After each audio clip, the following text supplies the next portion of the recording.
오늘은 나는 비트코인으로 인생을 배웠다의 저자이신 장석호 작가님, 안피로 작가님을 모시고 이야기를 나눠보도록 하겠습니다. 작가님 안녕하세요. 네, 안녕하세요. 네, 셀프 소개 한번 부탁드리겠습니다. 안녕하세요. 저는 암호화폐 2017년부터 투자자이자 나는 비트코인으로 인생을 배웠다의 저자인 장석호라고 합니다. 저도 같이 2017년부터 같이 투자를 했고요. 투자가로서의 삶을 살고 있는 안필호라고 합니다. 네, 혹시 두 분의 지금 현재 업을 좀 여쭤봐도 될까요? 저는 그냥 일반 평범한 직장이고요. 회사원이면서 그냥 일반 투자자입니다. 저는 이제 치과의사로서 살고 있다가 지금 이제 치과의사 반, 그 다음에 이제 백수 반 이렇게 살고 있습니다. 네, 코인으로 성과를 이루셔서 백수 반의 삶을 사신 걸로 알고 있는데 맞나요? 네, 맞습니다. 네, 그래서 오늘 또 이렇게 한번 두 분을 모시고 신간도 나와가지고요. 한번 이렇게 인터뷰를 해보고자 하는데요. 우선 이렇게 나는 비트코인으로 인생을 배웠다라는 책을 쓰셨어요. 생애 첫 책이신가요, 두 분에게? 네, 처음 네. 책이. 와, 그렇군요. 책에 대한 소개도 좀 짧게 한번 부탁드리겠습니다. 이번에 나는 비트코인으로 인생을 배웠다라는 제목에서 알 수 있다시피 지금 최근에 비트코인에 여전히 아직도 좀 도박이고 투기고 사기라는 이미지가 강한데 저는 이제 비트코인을 통해서 처음에는 실패를 했지만 그거를 오히려 실패 때문에 더 많은 성장의 기회를 얻었고 말 그대로 정말 인생을 배웠기 때문에 제목을 나는 비트코인으로 인생을 배웠다라고 되어 있고요. 여기는 총 2가지 파트로 나눠 있습니다. 먼저 이제 각 시기별로 전략도 들어가 있고 그 전략별 끝에는 에피소드가 들어가 있는데요. 총 27개 에피소드가 들어가 있고 그 에피소드는 그 주제에 맞게끔 들어가 있기 때문에 아마 그거 에피소드를 보시면 나도 저런 경험 한번 해봤는데 라는 공감을 많이 얻으실 수도 있고 처음 투자해보신 분들한테도 먼저 이제 앞으로 경험할 것들에 대해서 미리 한 사전 연습하는 차원에서 보실 수 있어서 일단 최대한 쉽고 재밌게 쓰려고 노력을 많이 했습니다. 저는 요즘 이렇게 얘기를 하잖아요. 비트코인 자체에 집중을 하면서 보통 이제 본질에 대해서 얘기를 하고 그렇게 얘기를 하는데 저는 이제 투자 사용 설명서 같은 느낌? 어떻게 하면 좀 더 자세하게 조금 더 쉽게 투자할 수 있는 방법에 대해서 한번 고민해 보면서 좀 초보 가이드 비슷한 그런 느낌으로 책을 좀 썼습니다. 네. 정말 책을 읽어보니까 투자 어려운 시기, 지난 사이클에서 겪으셨던 것도 솔직하게 적어주시고, 네. 또 결국에는 이제 해피엔딩으로 끝나가지고요. 네. 이렇게 몇 억을 버셔가지고 상당한 금액인데, 이거는 이제 책을 읽으시면서 시청자분들께서 확인하시면 너무 좋을 것 같고, 너무 재미있게 드라마틱하게 책이 읽히더라고요. 네. 그래서 때 마침 또 이게 장이 좀 흔들리고 가격이 좀 빠진 상태여가지고 너무 시기가 좋은 것 같은데, 아예 한번 여쭤볼까요? 어떻게 지금까지 투자를 한 몇 년 정도 해오셨고 투자 성과는 어떤지 궁금합니다. 저는 제가 이제 비트코인을 안 거는 2017년 초에 알게 되었고요. 그때부터 투자를 했는데 사실 그 전까지는 투자를 한 번도 해본 적이 없어요. 그리고 주식에도 굉장히 부정적이었고 네. 주식을 하면은 이제 좀 약간 위험하고 돈을 다 잃는다라는 되게 편견에 쌓여 있다가 이제 사회 초년생 때 월급만으로는 이제 더 이상 이제 집도 사기도 힘들고 여러 가지 생활이 힘들 것 같아서 무엇에 투자할까 고민하다가 그때 비트코인을 알게 되었고 그래서 이제 그동안 모았던 돈을 이렇게 열심히 투자를 했는데 잘못된 투자로 해서 거의 전 재산을 거의 다 잃을 정도로 실제로 한 1억이 한 500만 원 정도에서 한 95% 정도 손실을 봐오면서 엄청나게 힘든 시간을 경험했는데 그 경험 덕분에 지난 상승장에는 다행히 원금 이상의 회복을 했고 원금보다 한 2배 정도 현금화를 하고 난 다음에 새로운 사이클 이번에 2022년 때 하락이 왔을 때 잘 대응을 해갖고 지금은 나름 의미 있는 수익을 거두고 있습니다. 네. 저 같은 경우는 이제 되게 멘탈이 강하다고 생각을 했었는데 투자를 하면서 이렇게 멘탈이 바사삭 부서지면서 그다음에 이제 여러 가지 경험들을 통해서 인생을 배웠다는 게 꼭 돈을 많이 벌었다는 의미가 아니라 이거는 멘탈이라는 게 정말 기시가 나갈 수도 있고 그다음에 내가 뭘 공부를 해야 되고 앞으로 어떻게 살아야겠다는 그런 어떤 로드맵 같은 거를 정할 수 있는 기회가 됐고요. 정말 힘들었던 거는 내가 믿었던 믿음들이 깨지는 그 순간들 그런 것들 많이 좀 경험을 하면서 책에도 썼지만 이더리움이 어떻게 220만 원 원에서 9만 원이 갈 수 있느냐. 뭐 이런 거는. 220만 원 사신 거예요? 네, 그래서 뭐 책에도 나와 있지만 200만 원부터 시작해서 뭐 150만 원, 100만 원, 50만 원, 뭐 30만 원까지 어쨌든 그렇게 막 호기롭게 물을 타다가 정말 30만 원이 됐을 때 모든 나의 뭐 쉽게 얘기해서 보험도 다 깨고 있는 거 다 넣어서 뭐 모든 걸 다 이게 마지막이다. 여기 더 바닥이 없다라고 했는데 9만 원까지 내려가니까 이거는 정말 지하실보다 더 밑에 있는 것도 있고 그다음에 이건 나의 믿음이 틀렸다. 내가 생각했던 뭐 디지털 자산이라든가 어떤 신뢰가 무너지는 그 순간 그러니까 돈이 계좌가 부서지는 것보다는 나의 판단이 틀렸다는 거에 대해서 굉장히 좀 화가 난 그리고 정말 무서운 뭐 그런 느낌이었죠. 수익률은 당연히 마이너스 90몇 %였고 저도 비슷한 경험인데 항상 돈을 이제 조금씩 투자하다가 이제 하락이 오면 되게 싸 보이거든요. 그래서 이제 적금을 하나씩 깨고 이제 각 동원할 수 있는 자금을 계속 투자를 하는데 계속 손실을 보고 돈을 잃고 하니까 자존감도 많이 떨어지고 이제 모든 거를 포기하고 이제 정말 투자에 실패했고 더 이상 끝이다 이 생각 들었을 때 반등이 시작을 하더라고요. 그래서 항상 그런 너무 힘든 시간이었거든요. 그래서 이 책을 약간 인생을 배웠다라고 좋게 썼지만 이러한 진짜 엄청 힘들었던 경험담이 여기 나오는데 이런 경험을 좀 같이 안 했으면 좋겠어 갖고 그런 얘기를 많이 주로 썼습니다. 지금 막 95% 빠지고 1억이 막 500만 원 되고 이런 거 웃으면서 얘기하셨잖아요. 저도 죄송하게 막 웃음이 나왔는데 그 이유는 또 결말이 또 좋으셨으니까 결국에서 그걸 다 극복하시고 수십억까지도 이렇게 내신 거잖아요.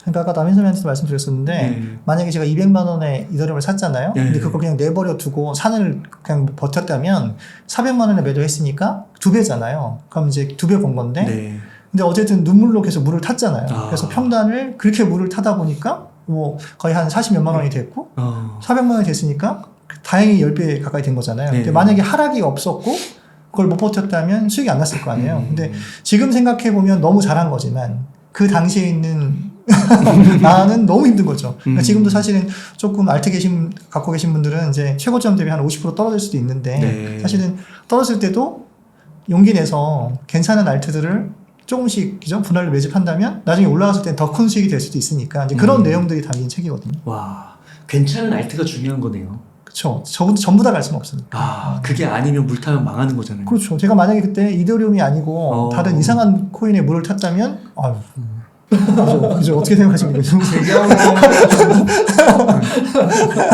제 경험을 말씀드리면 저는 여기는 물 타서 탈출했으면 저는 반대예요.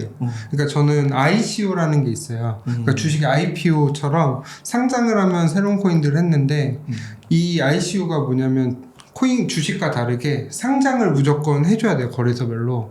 근데 상장이 안 되는 게 대다수였고 돼도 거의 한 90% 막 반토막 뭐 10분의 1 토막 막 몇 토막 20분의 1 토막 막 이런 식으로 하면서 그냥 돈이 다 사라졌어요. 저 같은 경우는. 그래서 아예 그럼 기존까지 투자한 거 없다고 생각을 하고 처음부터 다시 투자를 하자 저는. 그래서 그냥 월급 조금씩 모아갖고 계속 투자를 해서 오히려 물을 타기보다는 이제 새롭게 시작한다는 마음으로 리셋으로 0부터 시작하다 보니까 오히려 아까 말씀하셨던 이 좋은 알트라는 게 자꾸 기존에 있던 알트코인들을 좋았던 기억이든 나쁜 기억이 있기 때문에 자꾸 그 알트를 살려고 하는데 저 같은 경우는 처음부터 다시 한다는 마음 때문에 그거에 대한 집착이 없어갖고 그래도 21년도 상승장 때 그래도 잘 대응했던 것 같습니다.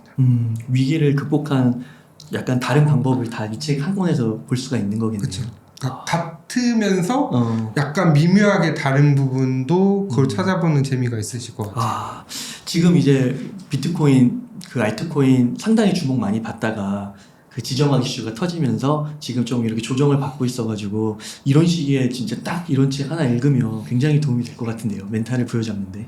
그 저희가 그 얘기하려고 했던 게 뭐냐면 힘든 시기를 겪어야 사실은 그러니까 쉽게 수익을 주진 않잖아요. 그러니까 사실은 이제 저처럼 이제 40이 넘은 사람들은 이해할 수 있겠지만 고통 없이 뭔가를 얻기는 어렵거든요. 그러니까 뭔가를 얻으려면 그만큼의 대가를 항상 치러야 되는 거니까 대가를 좀 덜 치렀으면 하는 느낌으로 이걸 쓴 거고 지금처럼 조정을 받았을 때도 항상 실망하고 어려워하지 말고 네. 지금 할 수 있는 게 뭐가 있는지 그러면 아까도 말씀드렸지만 그냥 그 이더가 200만 원에 제가 아무것도 안 했으면 2배인데 근데 어쨌든 그거를 그때는 모르고도 물을 탔지만 지금 같은 경우는 이더가 올라간다는 걸 다 알잖아요. 네. 그다음에 좀 내려왔을 때 조정받은 뭐 좋은 코인들 있죠. 아까도 잠깐 얘기했지만 솔라나라든가 뭔가 좀 저희가 사고 싶었던 코인들 있잖아요. 그런 것도 네. 조금씩 떨어졌을 때 분할 매집하는 것도 하나의 방법이지 않을까. 그럼 수익이 더 커질 수 있으니까요. 네. 그 안피로 작가님께서는 모든 투자는 타이밍과 멘탈이다 이런 얘기를 해주셨잖아요. 네네. 이 말은 좀 어떤 의미일까요? 그러니까 타임이라는 건 내가 똑같은 비트코인이라고 해도 언제 사느냐에 따라서 어떤 사람은 수익일 수도 있고 어떤 사람은 그것 때문에 또 망할 수도 있는 거고 그리고 어떤 사람은 다 알겠지만 우리는 일방적인 우상향은 없잖아요. 그죠? 그럼 항상 파동을 그리면서 가는데 그죠? 그 파동을 잘못하면 문제가 되는 거니까 내가 먼저 가장 기본적인 건 쌀 때 사서 비싸게 파는 거잖아요. 그러니까 저희가 이제 되게 잘했던 거는 작년에 아무도 관심이 없을 때 그죠? 23년에 아무도 관심이 없을 때 1월 달부터 비트를 분할 매집을 들어가서 네. 지금 현재 같은 경우는 비트가 그죠? 3배 정도 수익이 나 있고 와. 그러면 저희는 원금을 빼고 남아 있는 그죠? 이익만 갖고 투자를 할 수 있게. 네. 그러니까 멘탈이 당연히 어느 정도 바탕이 됐으니까 비트가 4천만 원부터 사기 시작해서 2,100만 원까지 떨어졌을 때도 우리는 계속 샀잖아요. 왜냐면 그거는 용기가 있어야 되거든요. 그냥 버텨내겠다. 그렇죠. 떨어질 거 알겠지만 나는 그래도 살 거야. 그러니까 그 타이밍에 아무도 관심 없을 때 타이밍에 사고 용기 있게 사고 멘탈로 버티고 수익이 나고 그런 것들을 어쨌든 호평하고 이제 혼자서는 못하도 같이 있으니까 오히려 좀 더 편하더라고요.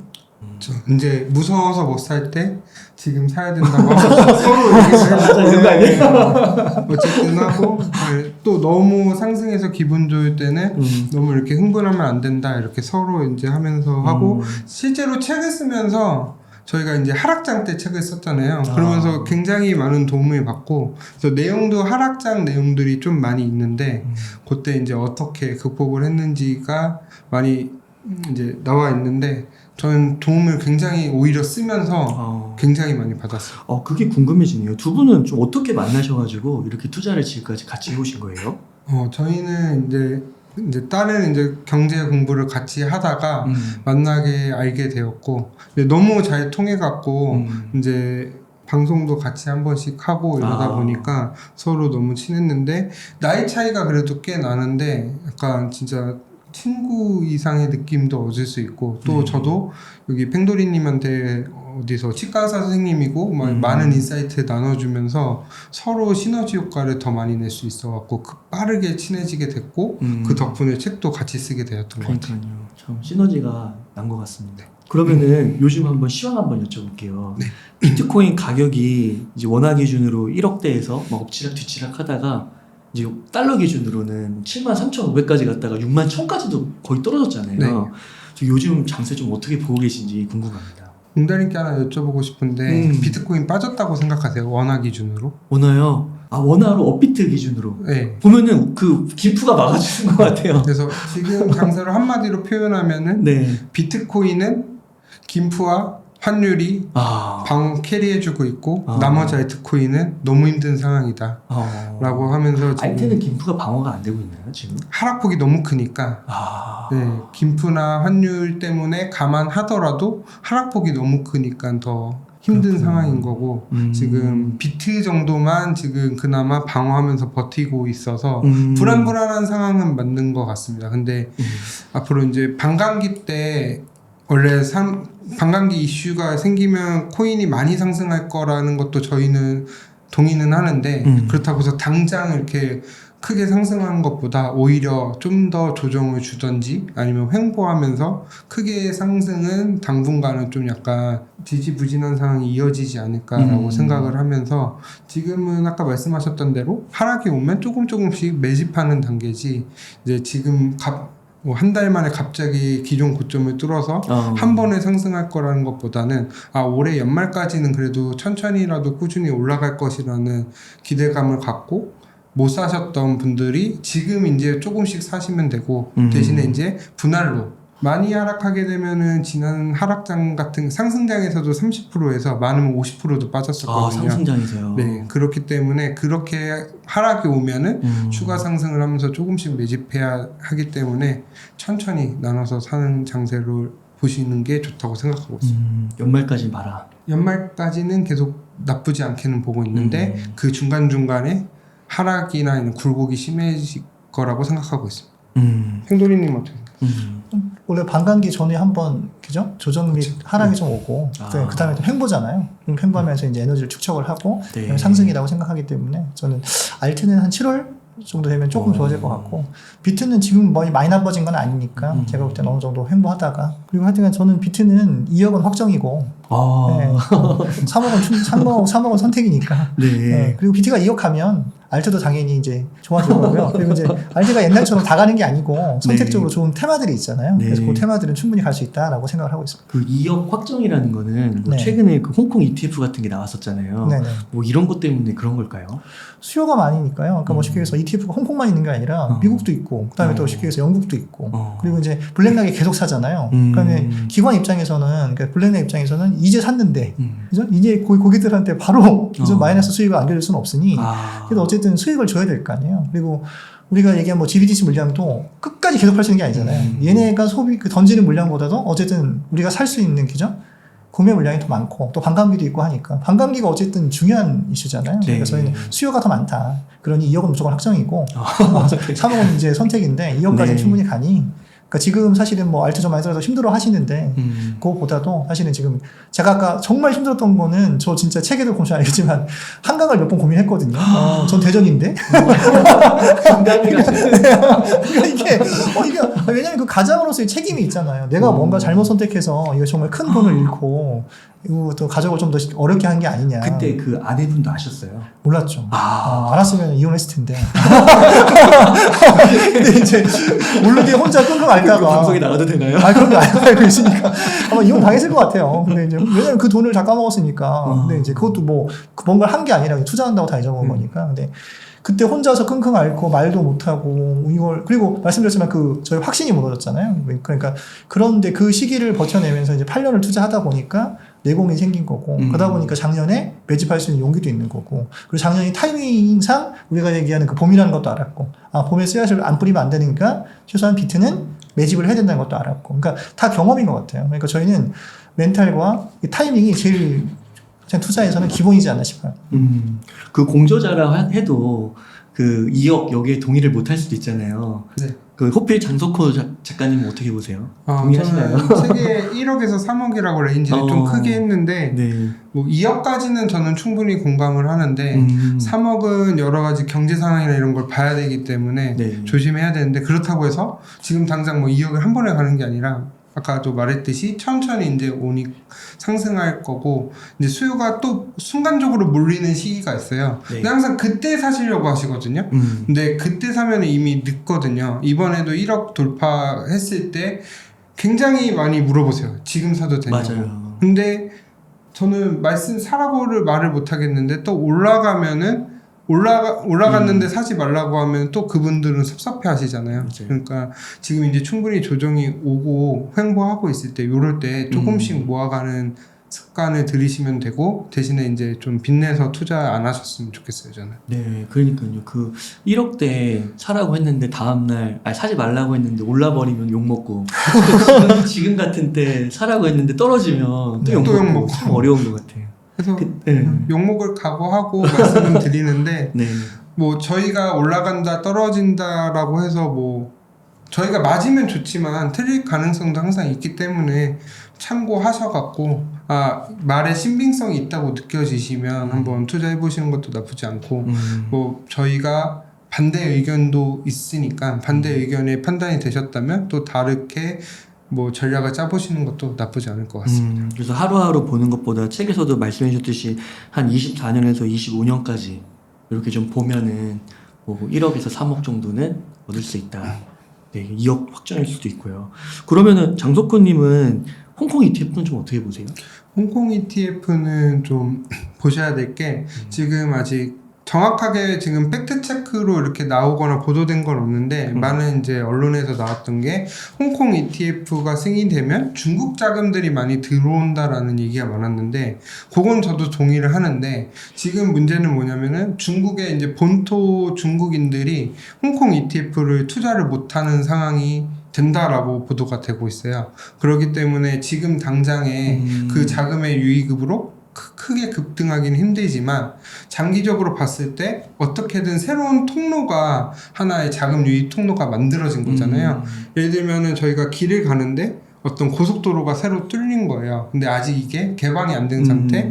그러니까 이게 개방만 되면 언제든지 자금이 유입이 될 수 있다고 생각하기 때문에 네. 장기적으로는 나쁘지 않지만 지금 당장의 큰 상승을 기대하기는 좀 어렵지 않을까라고 생각을 하고 있고 또 하나는 지금 미국이랑 중국이랑 계속 갈등 상황이 이어지고 있잖아요. 네. 그렇기 때문에 예전 같으면 홍콩을 통해서 외국인 자금들이 많이 유입되고 나가고 하는데 그런 유입되는 자금들이 상대적으로 좀 줄어들지 않아서 그런 것도 지금 당장의 큰 상승의 역할은 힘들지 않을까라고 생각을 하고 있습니다. 하지만 결국에는 장기적으로 봤을 때는 엄청 긍정적이고 또 하나는 ETF까지 이더리움까지 승인을 해줬어요. 그런 걸 보면서 아 이번에 이더리움에 미국에서 승인해줄까 안 해줄까 되게 논란이 많았는데 지금 당장은 안 해주더라도 결국에 미국도 해줘야 되지 않을까라고 생각을 하고 있습니다. 홍콩 ETF 같은 경우는 뭐 지금 뭐 얘기 나오는 거 보면은 뭐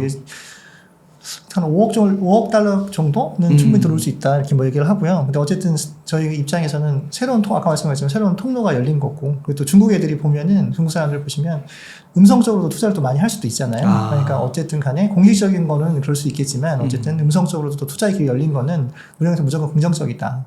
그리고 어쨌든 상승을 할 수 있는 하나의 또 재료가 또 만들어진 거니까 굉장히 긍정적이지 않나 생각합니다. 아까 그 수요가 많다고 하셨잖아요. 네네. 기관들 자금. 네. 그게 지금 본격적으로 들어온 건 아닌가요? 기관 자금이라는 게 지금 보면은 아까도 얘기했지만 블랙록에서 들어온 자금을 분석해 보면 개인 자금이 90%고 기관이 한 10%라고 하잖아요. 네. 그러니까 왜냐면 우리가 생각하는 기관이 뭐 그래서 큰 것들 보면 공적 자금이 되게 크잖아요. 연기금이라든가 그죠? 소방기금이라든가 군임금 이런 기금들은 아직 안 들어온 안 들어온 거죠. 그리고 새로운 ETF가 승인됐을 때 이제 이거를 어쨌든 회사건 어쨌든 승인을 해주는 그 절차들이 보면 3, 4개월 정도 걸릴 수도 있고 아까 호필님 말씀하신 것처럼 새로운 회계년도가 미국은 9월 달에 끝나면 10월 달에 새로운 회계를 바뀌고 그죠? 그렇죠. 뭔가를 새로 시작할 때 그때도 새로 들어올 수 있는 거니까 아직은 솔직히 말씀드리면 본격적인 기관은 아직 참여를 안 한 거죠. 네. 그러니까 2억을 제가 확정이라고 얘기했던 게 그런 거죠. 그러니까 추가적으로 좀 더 말씀드리면 저희는 이제 연도가 끝나고 새로운 사업을 하는 게 보통 1월이잖아요. 그렇죠. 근데 미국의 이제 주정부 같은 경우는 10월이에요. 9월이 마감해서. 그래서 항상 9월에 보통 자산시장이 안 좋은 경향이 있어요. 그래서 이제 10월부터 하는데 예를 들면 저희가 미국 ETF가 1월에 승인이 됐잖아요. 그러면 1월에 승인이 됐으면 기존에 있던 회사들에서는 투자를 하고 싶어도 계획이 없던 거기 때문에 당장에 뭐 물론 중간중간 사업이 변경돼서 투자도 할 수 있지만 당장에 이제 그런 걸 의사결정하기가 쉽지가 않잖아요. 그리고 아직 검증이 안 됐고. 근데 올해 만약에 9월이 지나고 10월이 돼서 새로운 회계연도가 되면은 그동안에 뭐 큰 문제 없고 잘 됐고 했으면 우리도 한번 투자해 봐야 되지 않을까라는 논의가 그때부터 들어오게 되면은 하반기로 가면은 그때도 큰 자금 유입이 기대해 볼 수는 있다고 생각하고 있습니다. 그 책에서 비트코인 버블은 아직 발생하지 않았다라고 말씀을 하셨어요. 네. 지금 가격이 한 9천만 원 1억대라서 비싸다고 여기는 분들도 상당히 있으신 것 같거든요. 네. 이건 어떤 의미일까요? 일단 버블은 발생하지 않았다의 원래 취지는 항상 비트코인이 최고점을 찍고 거의 보통 한 85에서 저번 하락에는 77%까지 빠졌었거든요. 그럼 항상 나오는 게 튤립 버블을 하면서 비트코인 버블이 드디어 터졌다 이런 얘기가 계속 나와요.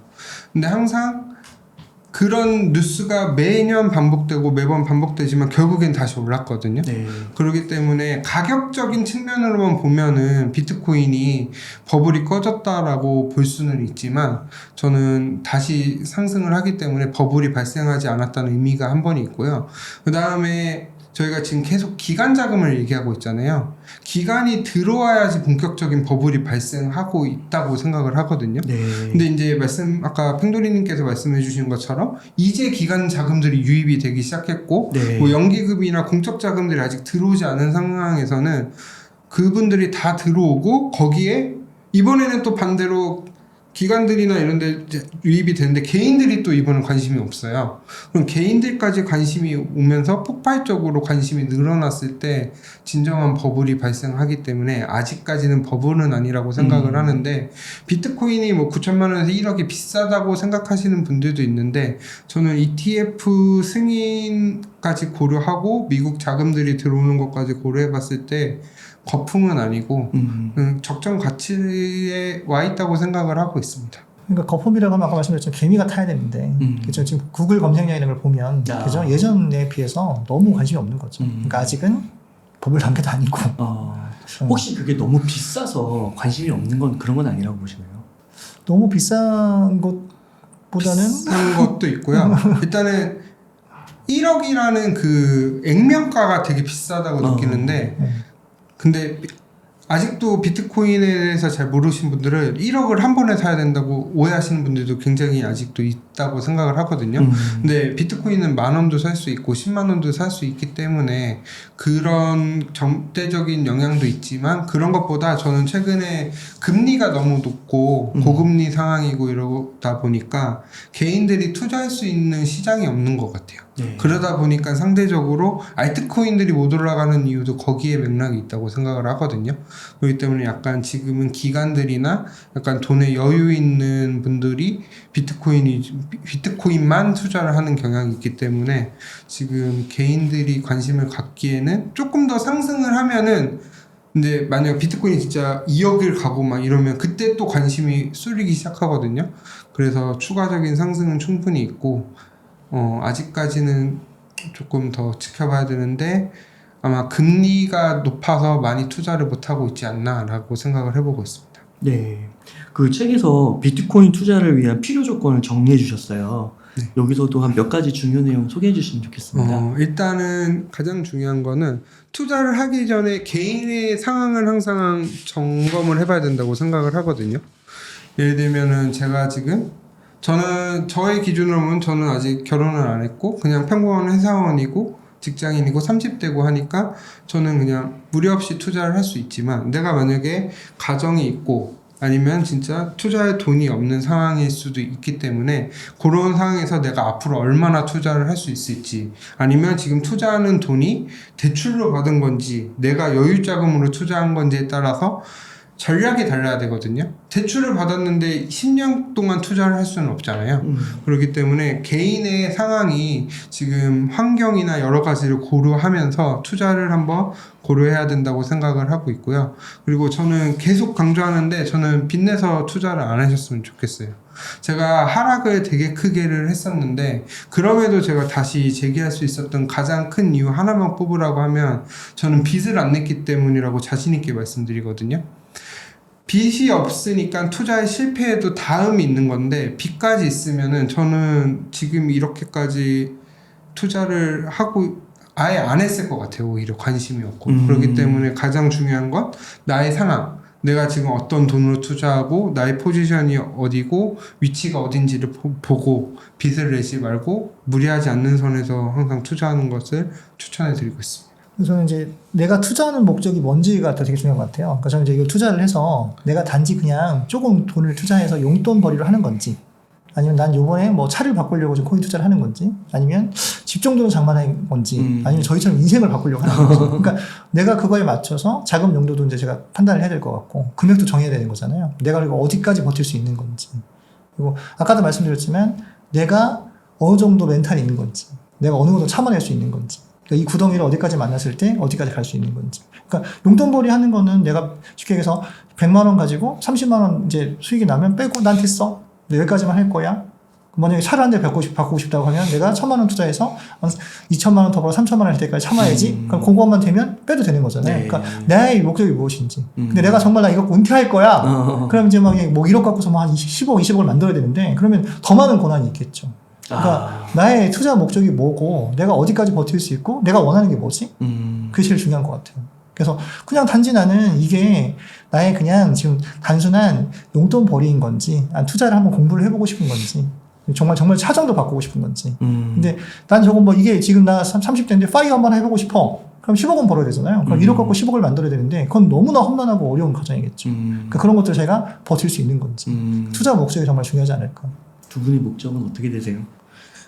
저는 이제 인생을 배운 것처럼 인생을 바꾸고 싶은 건데 근데 저 같은 경우는 예전에 솔직히 뭐 인생을 바꾸고 좋은 차 타고 이런 거 하고 싶었는데 요즘엔 별다른 그런 큰 감흥이 없는 것 같아요. 그래갖고 그냥 투자 공부를 하면서 이렇게 알아가는 재미가 더 커갖고 물론 돈을 그렇게 해서 벌었기 때문에 그런 말을 할 수도 있는데 아마 이제 뭐 돈의 절대적인 액수보다는 이제 자산을 어떻게 증식해 나가고 이런 거 알아가는 재미가 있어서 거기에 더 투자에 집중하고 있는 것 같습니다. 그 인생을 바꾸는 데 있어서 그 비트코인이나 알트코인 투자로 가능하다고 보시는 거죠, 지금 시점에서? 저는 인생을 바꾸려면은 일단은 현재 사실은 조금 늦었어요. 왜냐면 이제 작년부터 저희는 그 모토가 저점 매집, 고점 매도거든요. 그러니까 아무도 관심이 없고 아무것도 안 할 때 사실은 저희가 매집을 했어야 되는 건데 작년 1월 달부터 아까 말씀드렸지만 저희는 미리 매집을 했잖아요. 그러니까 저희 같이 투자했던 사람들은 지금 1억 가지고 3억을 만들었단 말이에요. 근데 지금 벌써 그럼 수익률이 어쨌든 3배. 네, 3배가 됐잖아요. 네. 그러면 거기서 원금 1억을 빼고 이제 2억만 남았어요. 그죠? 그럼 2억을 가지고 안전하게 1억은 빚을 남겨놓고 나머지 1억은 알트를 한다고 쳐도 위험 부담이 없죠. 그러니까 좀 더 공격적으로 할 수가 있거든요.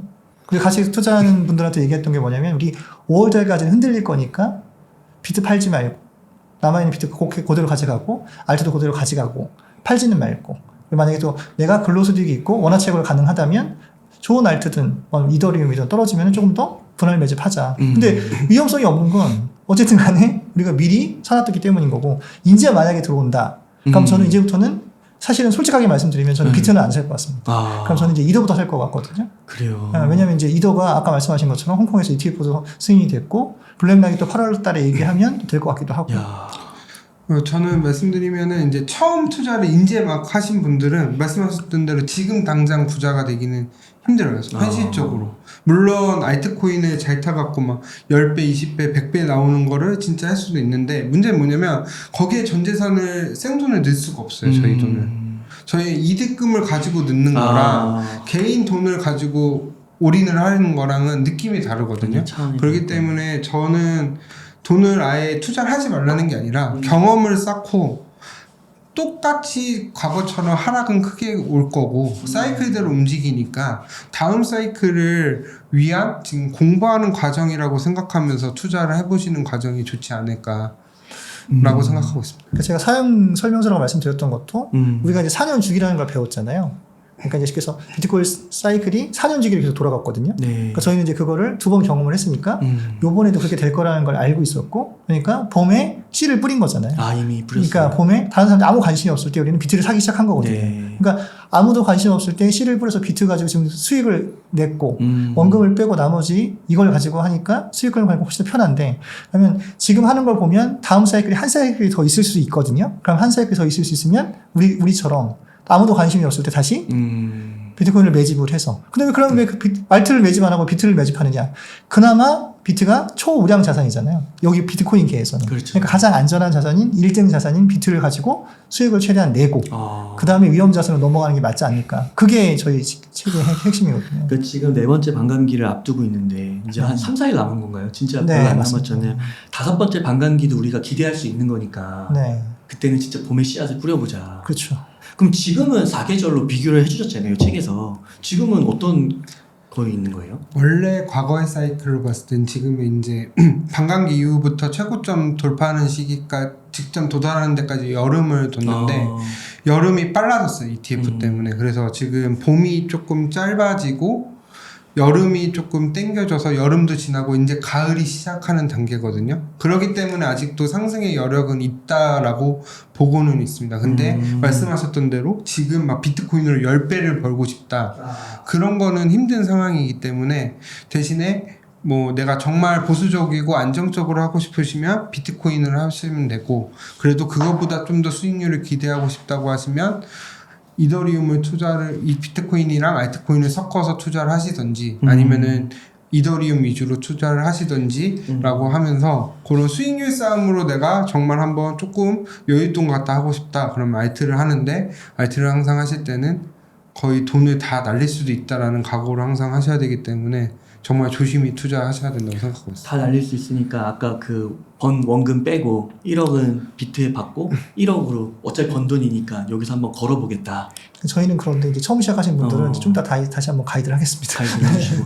그러니까 이게 말씀을 들으면서도 되게 새로운 것 같아요. 그 지금까지 인터뷰를 하신 분들 네. 가운데 절반 이상은 비트만 거의 사라, 그런 분들이 많았던 것 같고, 비트는 파는 게 아니다 이렇게까지도 얘기하시는 분들도 있었던 것 같고, 근데 두 분은 이미 성과를 한번 작년 사이클에서도 거두셨고 지금도 거두셨고 벌써, 그러니까 이게 투자가 다양한 거군요. 스타일이 정해진 게 아니라. 일단은 그러니까 비트를 제가 이제 웅달짝방에 계속 나왔잖아요, 정기적으로. 그때 항상 했던 게 저는 비트만 사라고 그래서 그때는. 근데 지금 뉘앙스가 바뀐 게 시기에 따라 다른 거예요, 투자 전략이.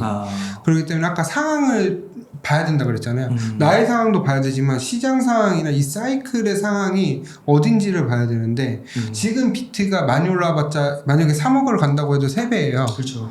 근데 이더리움 같은 경우는 많이 가면은 한 5배까지도 갈 수 있다라고 보면은, 내가 그럼 진짜 이더리움을 믿는다라고 하면은 차라리 저도 비트보다 이더리움을 사라고 하는데, 지금 과연 알트코인들이 갈 수 있을지도 고민을 해봐야 되는 거기 때문에 조심히 투자를 해야 된다고 생각을 하고 있고요.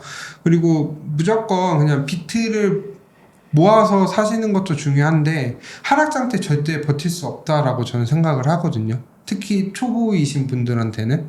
왜냐면 아까 말이 그냥 웃으면서 95%라고 하지만 정말 진짜 지옥 같은 시간이었어요. 원래 책 제목도 지옥 탈출 코린이라고 썼거든요.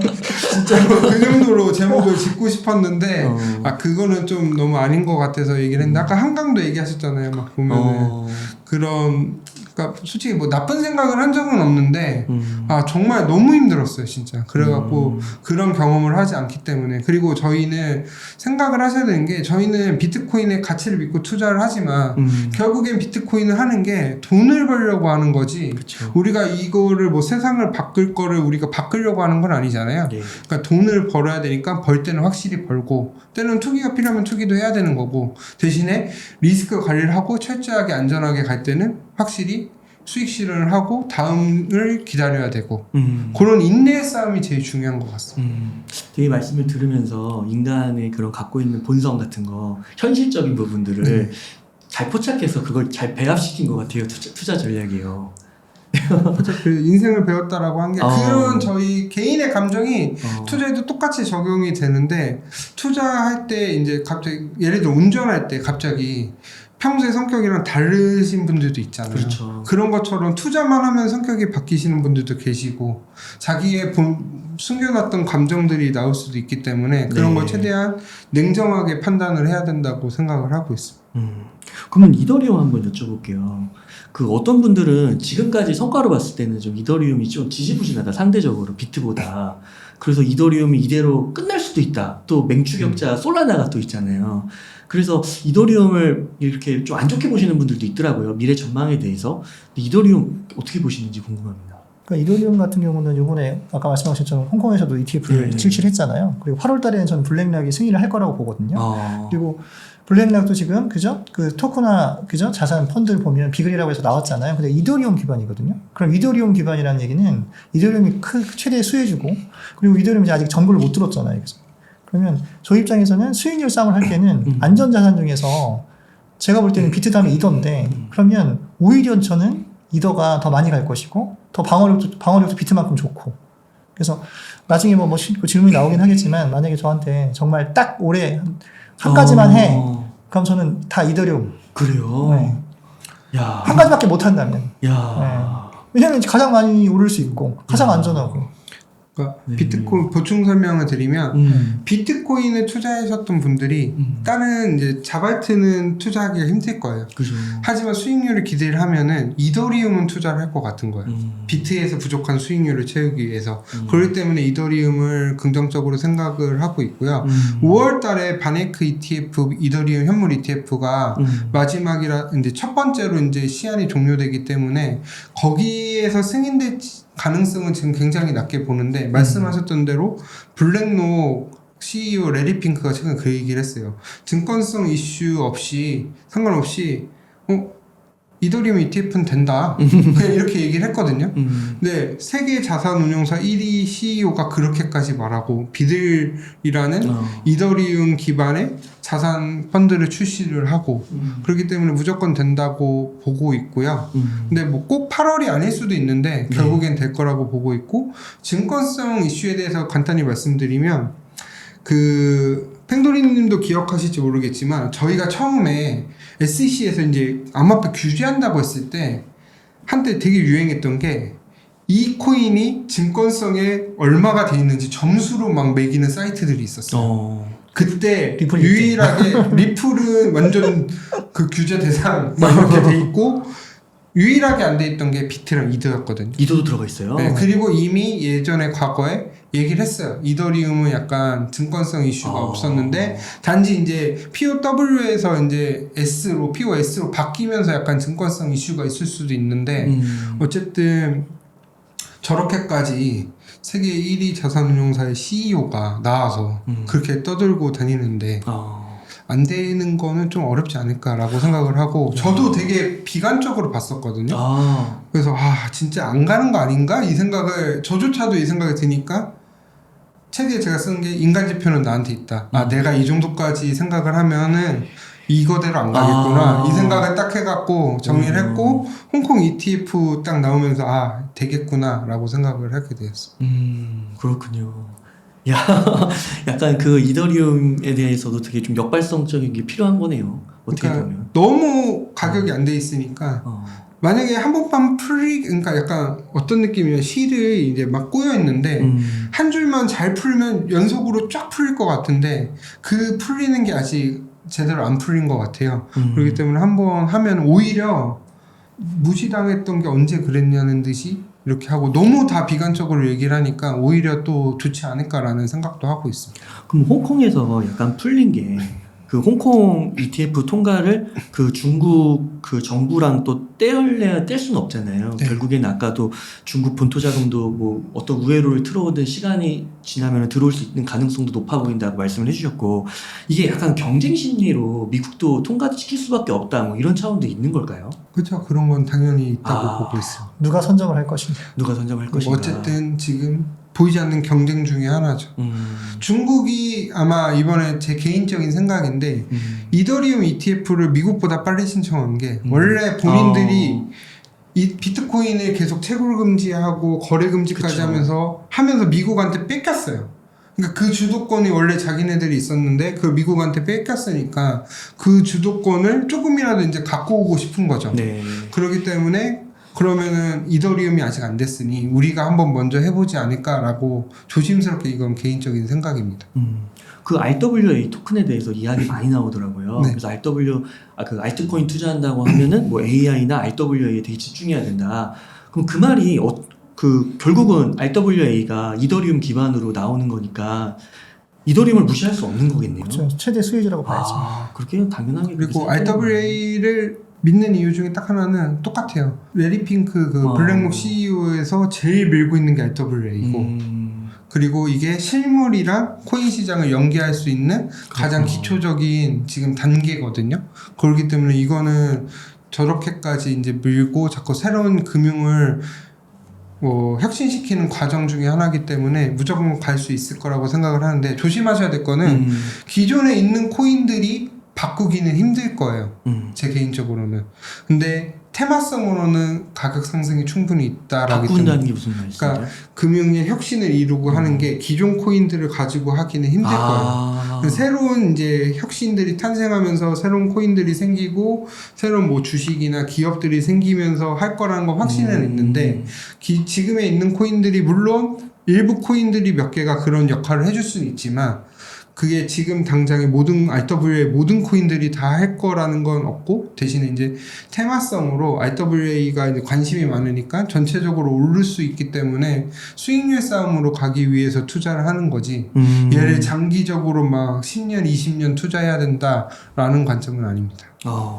그럼 알트코인 투자 한번 조언 주시면 좋겠는데 이더리움까지는 또 많은 뭐 비트코인 추천자분들도 용인을 하시는 것 같은데 알트코인은 진짜 위험하고 뭐 99%가 쓰레기다 막 이런 얘기도 하시잖아요. 그래서 알트코인 투자를 한다면 이것만은 꼭 알아야 한다 뭐 이런 게 있을까요? 제가 이제 항상 저도 이제 알트 투자할 때 저랑 이렇게 조언을 같이 하는 친구가 있는데 네. 굉장히 똑똑해요. 항상 저랑 상의를 하고 제가 오히려 멘토 느낌으로 굉장히 많이 도움을 많이 받아요. 그래서 네. 가끔 제가 물어볼 때 저한테 많은 지식도 주고 서로 이제 공유도 하고 하는데 그래서 그 친구한테 이제 얻은 지식 중에 하나가 뭐냐면 이제 알트를 선택을 할 때 첫 번째 그럼 내가 그냥 물어보거든요. 그럼 알트를 공부를 어떻게 해야 되고 선택을 어떻게 해야 돼? 물어보면은 첫 번째 이제 일단은 알트는 그 비트처럼 완전히 우상향했다는 확신은 없잖아요. 정말 그리고 그게 이제 스캠일 수도 있는 거니까. 그러면 처음에가 뭐냐면 개발자가 누구냐. 그래서 개발자가 제일 중요하고 두 번째가 뭐냐면 투자한 벤처 캐피탈이 누구냐. VC가 누가 붙었느냐. 그리고 시가총액이 얼마나 되느냐. 그리고 얘가 어떤 테마에 속했느냐. 이 네 가지 보통 제일 중요하니까 이걸 보는 거죠. 그래서 샘 알트만이 투자한 코인이 인공지능 중에서 누구누구가 있어. 그러면 어쨌든 알트만이 뜨니까 그 중에서 네임밸류 중에서 뭐. 그다음에 벤처 캐피탈에 누가 붙었어? 뭐. 이런 거 있잖아요. 시가총액이 얼마야? 투자 금액이 얼마를 받았어. 이런 거 정도 최소한 알고 알트 투자를 해야 되는 거죠. 그래서 알트는 저는 이제 보통 이제 네 가지로 저는 이제 보통 저는 코인 시장을 네 가지로 나누는데 첫 번째는 이제 완전 초안전 코인이죠. 초안전 자산을 생각하는 건 비트인 거고요. 안전은 제가 이제 두 번째 보는 게 이제 이더리움인데 이더리움까지는 저도 안전으로 보거든요. 근데 나머지 3등부터 50등까지는 그냥 저는 위험 자산으로 봐요. 그러니까 위험군이거든요. 그리고 이제 50위권 넘어가면 이제 초위험인 거죠. 네. 초위험이니까 이거는 날릴 수도 있는 거죠. 위험도 마찬가지인 거고. 근데 테마성이 있어. 그리고 괜찮은 코인인 것 같아. 그럼 이제 그거에 대해서 이제 알트 코인의 기준을 나눠가지고 저는 그러니까 초안전, 그다음에 안전까지는 모아가죠. 계속 모아가고 필요할 때만 팔고 만약에 지금 제가 이더리움을 지금 사잖아요. 그럼 이더리움이 2배 됐다고 팔진 않거든요.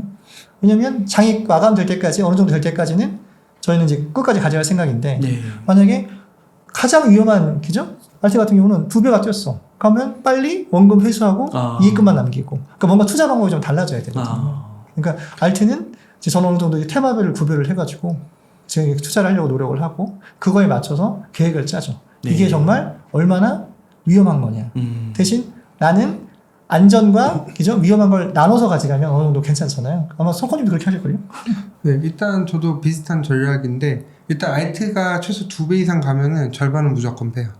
그래서 현금화를 하고 나면 나머지 알트코인이 뭐 10배를 가던 5배를 가던 끝까지 지켜볼 힘이 생기는 거고요. 저는 하나 더 추가로 말씀드리면 체계도 작성했는데 과거에 옛날에 지난 상승장에 NFT 메타버스가 핫했잖아요. 지금은 관심이 또 없잖아요. 네. 그렇기 때문에 과거에 나왔던 코인들보다는 새롭게 탄생한 코인들이 있어요. 그런 코인들을 집중해야 된다고 생각을 하고 있어요. 그래서 AI나 RWA 같은 경우는 새롭게 이제 메타가 시작되는 코인들이고 그런 코인들이 또 시가총액이 낮은 것들도 많아요. 그러다 보니까 과거에 있는 코인들을 투자하실 때 투자를 해서 무조건 안 좋다라는 기보다는 기존 최고점을 뚫을 가능성이 너무 낮아요. 지난 상승장에서는 에이다밖에 없었거든요. 이더리움을 제외하고는 거의 에이다밖에 없었고 나머지 코인들은 거의 최고점의 50%밖에 상승을 못했어요. 물론 최저점에서 기록을 하면 5배, 10배 수익도 나긴 하지만 거의 알트코인을 최저점에서 사기는 힘들거든요. 네. 그러다 보니까 새롭게 나온 코인들을 주목해 보는 게 좋지 않을까. 그러면 아까 네 가지로 분류했을 때 3위에서 50권, 네. 52권 이 이내가 세 번째 부류잖아요. 네네. 근데 여기서도 부코인들은 안 사는 거예요.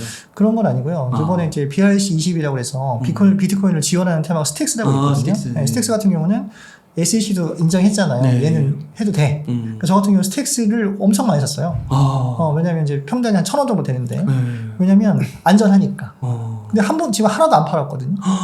왜냐면 지금 일본에 그 관광객 다가오면 또 업그레이드도 이슈가 있어요. 그러니까 위험하지만 제가 아까 말씀드린 테마가 있고 확신이 있다면 끌고 가도 되는 거고 정말 더 위험해서 이건 안 되겠어 하면 발을 빼는 거고. 그러니까 뭔가 이런 전략이 있어야 되겠죠. 그럼 지금도 더 추가 매수도 하세요? 근데 지금 평단이 제가 1,000원이어가지고 지금은 안 하는데 저 불타기도 잘 하거든요. 그러니까 예전에 제가 말씀드렸던 리믹스 가지고 졸업을 할 때는 그때는 불타기를 좀 많이 했었고 그러니까 이런 겁니다. 테마별로 내가 AA 테마를 2개 가져갈 거야. 아니면 뭐 RW를 2개 가져갈 거야. 그러니까 전부 다 가져갈 수는 없잖아요. 그러면 내 성향을 아까 말씀드렸처럼 파악을 하는 거예요. 나는 안정적인 거 좋아해. 네. 그럼 AI에서 대장이 누구야? 그죠? 그럼 니어 프로토콜이야? 아니면 뭐, 그죠? 우리가 얘기한 것처럼 뭐가 다 있잖아요. 네. 그러면 나는 가장 안전한 것만 가져갈래. 아니면 난 위험한 거 좋아해. 그럼 위험한 걸 가져갈래. 이렇게 얘기하잖아요. 그러면 우리가 그래서 샘 알트만이 투자한 코인 중에서도 3가지가 있는데 그럼 뭘 가져갈 거야? 그럼 시가총액이 제일 낮은 거 가져갈 거야? 아니면 월드처럼 높은 걸 가져갈 거야? 그러니까 이건 본인의 성향인 거죠. 난 안전하게 하고 싶어. 그럼 월드 가져가는 거고. 나는 위험하게 가져갈 거야. 대신 수익을 많이 얻었으면 좋겠어. 그럼 딜리시움 같은 거 가져가면 되거든요. 왜냐면 시가총액은 낮은데 많이 갈 수 있고 대신 위험하기도 하고 대신 샘 알트만이 투자했고 그죠? 또 Y 컴비네이터라는 또 뒤에 또 투자사도 있고 그러니까 뭔가 이렇게 뭔가 근거가 있어야죠. 나는 알트코인을 투자할 때 뭔가 근거가 있지 않으면 투자를 원래는 안 해야 되는 거죠. 스택스 같은 경우도 마찬가지죠. PRC 20테마를 가지고 있고 SEC도 인정을 해줬고 평단도 낮아졌고 뭐 이런 거가 근거가 되지 않을까요? 그러니까 아까 말씀하셨던 대로 스택스 같은 경우는 이제 그 아까 32에서 52 중에서 기존 고점을 넘어서 계속 상승할 수 있을 거라고 판단을 했기 때문에 투자라는 거지. 그렇다고 그냥 거기에 무조건 그냥 옛날에도 좋았으니까 좋을 거야 라는 단순한 믿음으로 안 하셨으면 좋겠고 아까도 섹터로 얘기하는데 섹터를 다시 나눌 수도 있어요. 아까 월드코인이나 뭐 이렇게 델리시온 같이 시가총액이 크면은 그 하나만 투자해도 되는데 위험한 거, 덜 위험한 거 섞어서 만약에 2,000만 원 투자할 거면 1,000만 원, 1,000만 원 하든지 아니면 100만 원 투자할 거면 50만 원, 50만 원 아니면 비중을 조금씩 늘리고 줄이는 방향으로 해도 전략을 되게 많이 짤 수가 있거든요. 그렇기 때문에 본인이 어떤 성향인지가 정말 중요한 것 같습니다. 그러면 스택스 같은 경우는 제가 그 정확히는 잘 모르지만 이번에 지정하기 때 또 많이 빠졌을 것 같은데 근데 1,000원이면은 그게 거의 4,000원까지 가지 않나요? 5,000원 가네요. 5,000원 갔나요? 네. 그러면 지금도 좀 빠지지 않나요? 네네. 이게? 그럼 이런 거는 그냥 버티시는 거예요? 그렇죠. 그래서 저는 그래서 10,000원 이상 갈 거라고 생각을 하고 그러니까 이제 저희 희망사항인데 그러니까 희망사항인데 업그레이드 이슈도 있고 그리고 스택스가 좋은 게 비트가 가면 스택스가 가거든요. 그리고 스택스가 가면 알렉스가 가고 이런 알고리즘이 있으니까 그거에 맞춰서 비트가 2억을 가면 스택스는 당연히 10,000원 가거든요. 그러면 이더리움도 비트가 2억이 가는데 당연히 1,000만 원은 가겠죠? 그러니까 이런 어느 정도 그 비율이 있잖아요. 그런 근거가 있어야 되는 거예요. 그리고 근거가 있으니 알트를 좀 투자를 하면 덜 위험하다. 그 아까 앞서서 모든 투자는 타이밍과 멘탈인데 타이밍이 중요하시잖아요. 근데 그 알트를 그러면 투자를 좀 이르게 하신 거네요. 그러니까 왜 이런 질문을 왜 드리냐면 어떤 분들은 뭐 비트가 정고점을 뚫은 다음에 알트 투자가 이제 그때부터 해야 된다 뭐 이런 시기에 대한 약간 그 정석 같은 룰 같은 게 있다고 이렇게 얘기를 많이 하시는데 여기에 대해서는 좀 어떻게 생각하세요? 저는 비트 8 알트인데 그러니까 언제든지 저는 보통 그러니까 처음에 봄에는 무조건 비트였어요.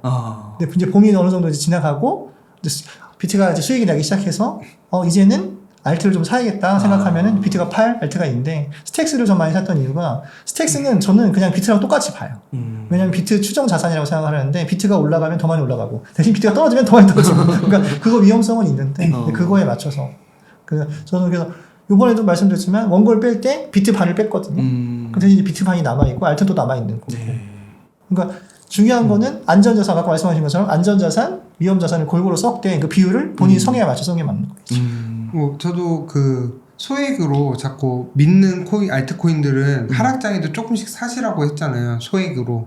그러니까 그런 과정에서 이제 점점 비트가 크게 올라가고 나면은 그때는 이제 조금씩 수익 실현한 것 같다가 알트를 본격적으로 투자를 하는 거고 제가 비트코인의 최고점을 넘어서 가야 된다고 하는 게 알트코인이 그 전까지는 크게 올라가기 힘들어요. 물론 일부 섹터는 올라갈 수도 있지만 한 번에 비트가 충분히 가져야 그 힘으로 밑으로 이제 낙수 효과처럼 내려가기 때문에 그래서 제가 비트코인 최고점을 뚫어야지 알트코인을 충분히 해도 되고, 그렇게 수급이 들어오면은 그때 사도 최소 2배에서 5배 이상 수익을 기대할 수 있기 때문에 저는 안정적으로 의미 차원에서 한 거고, 내가 정말 믿고 있다 그런 코인들 있으면 저는 조금씩 사는 것도 나쁘지 않고, 저도 실제로 몇 개 코인들은 모아서 사고 있었어요. 아, 그렇군요.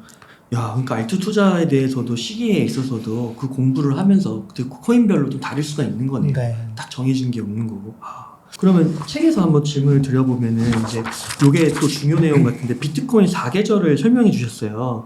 그래서 이거 각 계절별 특징 한번 정리해 주시면 좋을 것 같습니다. 일단은 비트코인이 제가 보통 4계절을 말하면 봄, 여름, 가을, 겨울부터, 봄, 여름, 가을, 겨울로 이야기를 하는데, 비트코인은 제가 겨울부터 이야기를 했어요. 겨울부터 이야기를 한 게, 보통 이제 처음 투자를 하면은 항상 가을, 상승장 끝에 항상 투자를 해서 겨울을 맞이하거든요.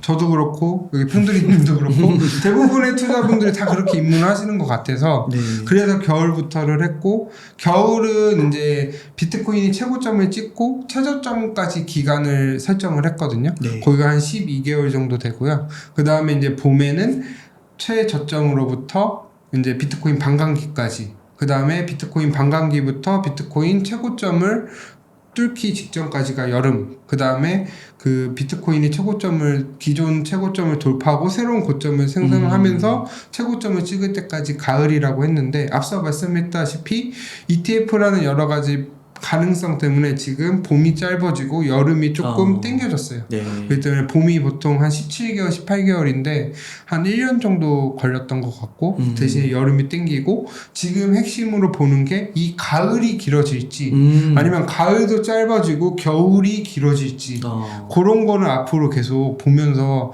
조정해 나가야 되는 거고, 그렇게 보면은 이게 여기 책의 내용이 의미가 없지 않냐라고 생각을 하실 수도 있는데, 저는 오히려 그렇기 때문에 더 봐야 된다고 생각을 하거든요. 과거에는 이렇게 흐름이 있는데 시기가 이렇게 변했기 때문에 이슈들이 변하고 새로운 사이클을 만드는 과정이라고 생각을 하고 있기 때문에, 기존의 사이클에서 어떻게 변화하는지가 앞으로 투자에 있어서 더 중요하기 때문에 과거의 경험을 확실히 공부를 해야 된다고 생각하고 있습니다.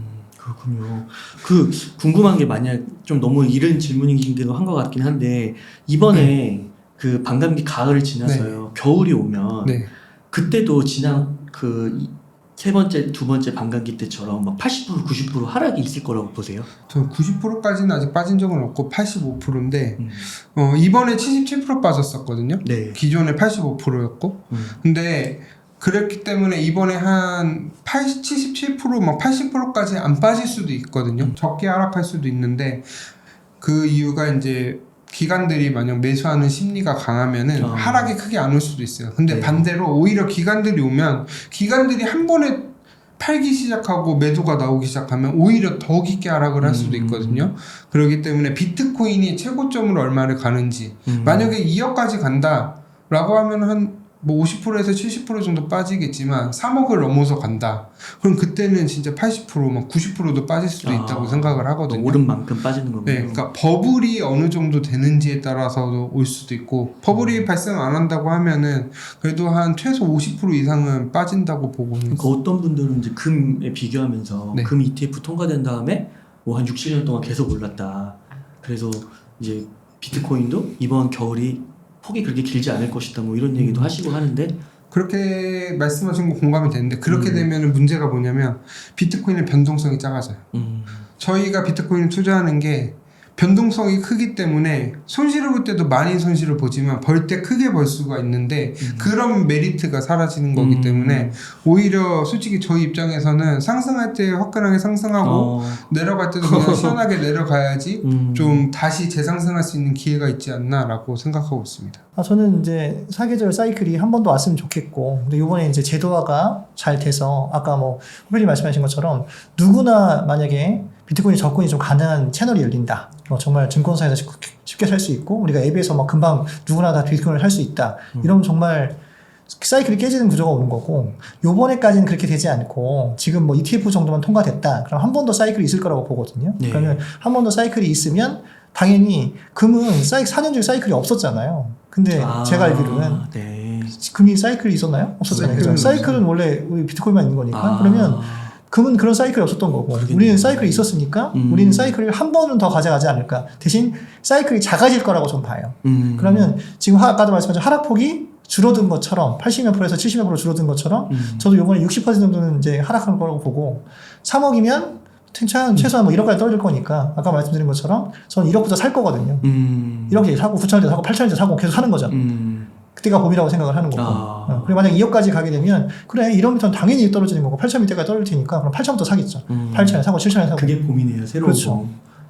그게 와야죠. 그게 안 오면 이 책을 사실은 의미가 없는 거죠. 저희가 이 책을 쓰는 가장 큰 이유가 뭐냐면 저희 같은 고통을 좀 덜 겪고 그리고 이렇게 아무 생각 없이 투자하는 게 아니고 야 보니까 비트코인을 우리가 8년 동안 해보니까 이런 주기도 있고 사이클도 있고 하락도 있고 상승도 있다. 근데 거기서 어떻게 하면 우리가 좀 덜 고통스럽게 수익을 극대화할 수 있느냐.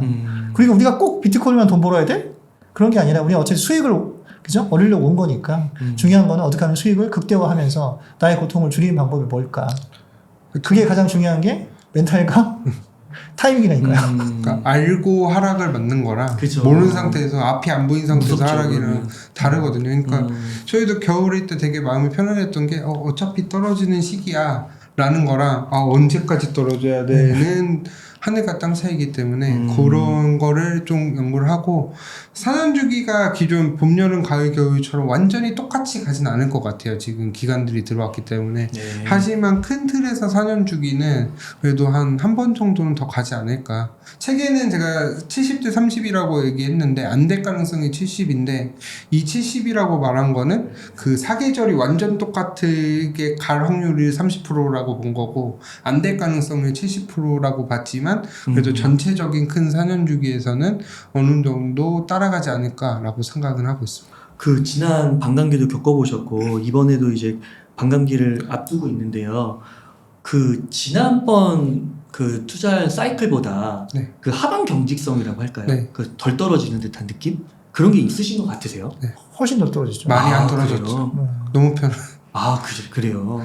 작년에 하나 예로 들면은 지난 그 상승장 가기 전에 마지막으로 떨어지고 70% 빠졌거든요. 그래요. 코로나 때. 그리고 중간에 가다가 30% 기본이 30%였어요. 그래요. 많이 빠지면 30-40%씩 빠졌는데 최근까지는 30% 이상 안 빠졌어요. 20%까지 빠졌지. 20%. 그렇기 때문에 변동성이 되게 크다라고 말씀하시는데 솔직히 저희가 입장했을 때는 뭐 이 정도는 뭐 그냥 별거 없는데 약간 이렇게 지나갈 수 있을 정도. 그러니까 S&P 500이 한 20% 빠지면은 진짜 막 난리 난 거잖아요. 비트코인은 그게 아니군요. 그러니까 정말 그 좋은 경험은 뭐냐면 판을 팔려를 했잖아요. 그러다 보니까 2021년에 11월 달에 제가 올 매도했거든요. 다 팔고 22년 1년을 쉬고 23년부터 이제 매집을 시작했잖아요. 22년은 겨울이야. 쉬자. 그리고 수익금은 그냥 정기예금 하고. 그죠? 그러니까 겨울이니까 당연히 쉬는 거야. 그러면 그때 겨울에서 다른 사람들 수익 금액 다 날릴 때 저희는 쉬었잖아요. 그죠? 그러면 다른 사람들은 잃었고 저는 아무것도 안 했고. 하지만 상대적으로 보면 제가 오히려 수익인 거나 마찬가지잖아요. 그러니까 이 사이클과 흐름을 아는 것 자체가 굉장히 저희는 큰 도움이 많이 된 거죠. 하락장에서 그러니까 돈을 안 잃는 것도 저는 버는 거라고 생각을 하거든요. 꼭 수익이 나서 돈을 버는 것만 버는 게 아니라 이런 사이클 아까 말씀하셨던 대로 겨울에서 위험했을 때 남들이 돈을 잃었을 때 우리가 돈을 지키면 저희는 상대적으로 격차가 더 벌어지는 거잖아요. 그렇기 때문에 꼭 하락장에 피할 때는 약간 안전하게 가는 게 오히려 돈을 버는 거라고 생각하시는 게 좋을 것 같아요. 이런 말을 드리는 게 좀 신뢰 같기도 한데 진짜 거의 전 재산을 걸고 이렇게 하신 거잖아요. 되게 재밌는데요. 진짜 실전 투자자들의 이야기인 것 같아요. 지금까지는 약간 교과서적인 이야기들 많이 들었다면은 겪으셨으니까 이게 현실과 책은 약간 좀 다르잖아요. 그런 게 많이 느껴지네요. 이 책에 진짜 그런 날것의 그런 것들을 하려고 에피소드 보면 저는 뭐 팽돌이님도 그러실지 모르겠지만 저는 카페에서 옛날에 ICO 때 그 손실 보고 돈 다 날렸던 거 쓰는데 쓰고 나니까 막 눈물이 나는 거예요 진짜. 그러면서 진짜 이렇게 했구나 막 이런 느낌이 들고 이번에 비트코인 1억 갔을 때 진짜 막 눈물 나더라고요. 그래요? 그러니까 이게 기뻐서가 아니라 뭔가 처음 경험해보는 느낌이 들어요. 막 그러니까 태어나서 처음 막 시원섭섭비 이런 느낌인가? 막 이런 느낌 들면서 아 그동안 내가 이제 투기하고 잘못했던 거를 처음 용서했던 것 같아 저를. 그런 느낌이 들면서 약간 되게 뭔가 뭉클했던 기억이 있었던 것 같아. 그러니까 저희가 이제 쉽게 해서 저도 아직 일을 하고 있지만 근로소득은 무조건 100% 수익이 보장이 되잖아요. 네. 내가 일한 것만큼 어쨌든 나한테 소득이 있지만 투자는 내가 한 것만큼 무조건 그죠? 소득이 보장이 안 되는 거잖아요. 그러니까 너무 어떻게 보면 억울할 수도 있는 거거든요. 근데 다른 사람들 보면 주식 투자로 돈 벌었어, 그죠? 포인트로 돈 벌었어, 그럼 되게 쉽게 건조하는데 이게 정말 어렵다는 거는 투자를 해보시면 알거든요. 그러니까 아까 계속 강조하지만 이 멘탈이 나가는 순간 나도 모르게 매도 버튼을 누르거든요. 이게 손가락을 잘라야 되는데 이거를 그죠?